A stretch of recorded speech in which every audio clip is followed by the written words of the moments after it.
こんにちは、メイです。今回はね、イヤリングを作ります。こういう感じのイヤリングです。可愛くないですか？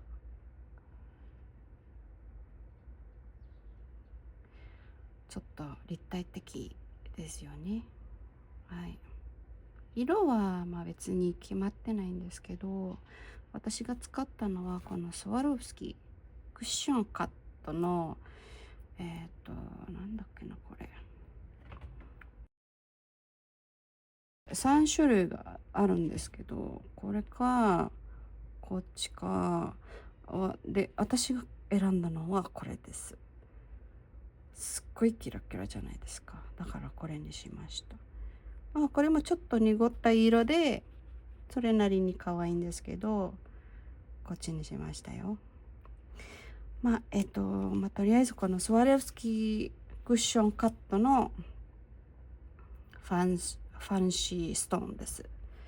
東方シードビーズ11マルショー、みゆきの11シードビーズシルバー、